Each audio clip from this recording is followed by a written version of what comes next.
Konnichiwa Mina. Hello everybody. In this video, I'm going to be reading you guys a story. So I will be reading Hexodus issue number 3. I also did a read along for the first 2 magazines. So I will leave a link in the description of this video if you guys would like to check those videos out. So if you guys want to follow along or listen to me read, either way is fine. So if you guys are reading along in your own magazine, it is on page 20.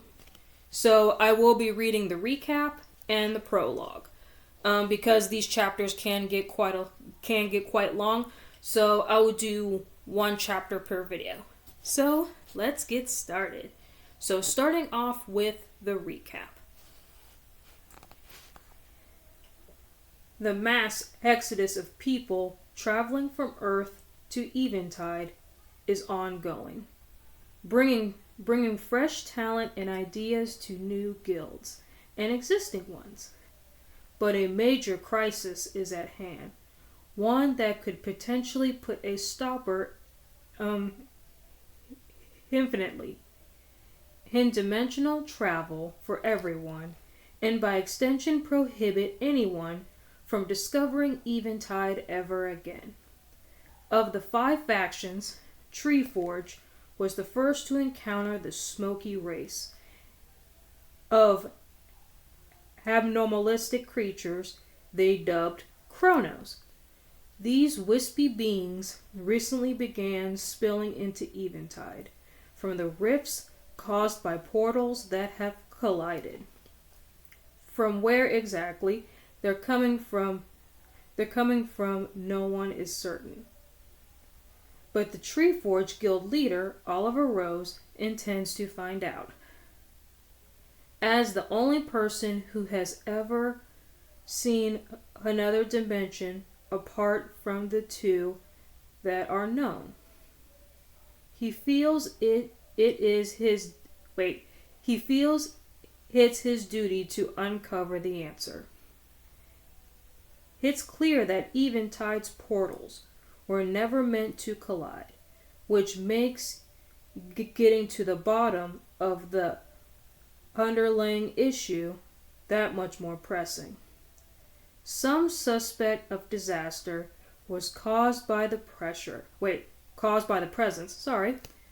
of the nightmarish tree folk called Carcerary. Others blame the Shardvale Guild, which succeed in plunging nearly half of the planet into an icy slumber. Deep mining activities across the world. Cardsmithing champion Carter seems to agree with the latter and has since joined Dragonis to see what all the fuss was about. The eyes of the world are on other champions who've recently merged, as well as Rebecca, Hallex, Nyx, in hopes that somebody can come up with a way to mend the rifts and help things return to relative normalcy. Now we are at the prologue. "It is beautiful," exclaimed Victoria. There was no holding her devilish delight, as the 3 other drifters that made up the Order's council stood behind her with mouths agape. "It has taken nearly the entire 2 years since we moved our operation and built our haven within the bluff. But the Stardust Waterfall is finally finished," said the lower rank Order drifter, quite pleased with their leader's reaction. "I'd wait another 2 years if that's what it took," said Victoria, clapping her hands. "You and the team really outdid yourselves, Tom. It seems to be working flawlessly." "Flawless?" That was the very foundation of the Order Guild. Always was, always will be. I'm so glad you're happy, replied Tom. He was tall and confident in his resolve. He sported a pair of glasses, and his halberd shimmered gold. In the crown-shaped room, the cardsmiths had worked on this day and night. It is definitely paid off. I'm sure you have questions, so I'll be happy to answer them, he said to the council, exchanged congratulatory handshakes. What is the verdict of the mechanism being used? Asked Victoria quizzically. I'll spare you the boring details, replied Tom, but after crunching the numbers, we've upgraded the Citadel manual energy core and turned it into a quasi-stellar magnetic driver. It still requires constant input from the cardsmiths to remain active, but it is able to consistently pull in massive amounts of stardust from the sky above. Absolutely brilliant, noted one of the council members. Looks like our time spent with the Skyborn wasn't a total waste, added one of the others. Victoria nodded in agreement, raising her hands towards the ceiling. I hereby dub this place as our new guild. Headquarters, Stellar Falls, in Cardsmith's Haven. Would you like to see it? Demonstrated Tom, already motioning to the nearby cardsmiths to begin the process. Would I? Barked Victoria, as if it were even a question.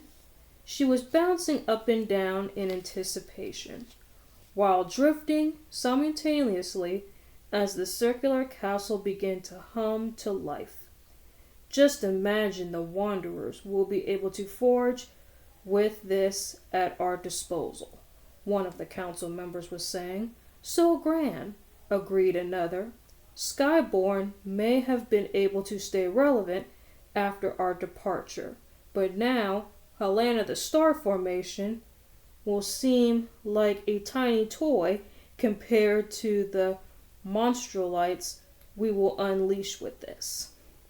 The cardsmiths, those drifters gifted with the ability to forge something out of nothing using only stardust, gathered at the center of the room where they drifted above an odd mechanism and contraptions. In the floor where it whirled with energy. Victoria and the council watched in awe, bracing against the sudden wind rushing down into the chamber.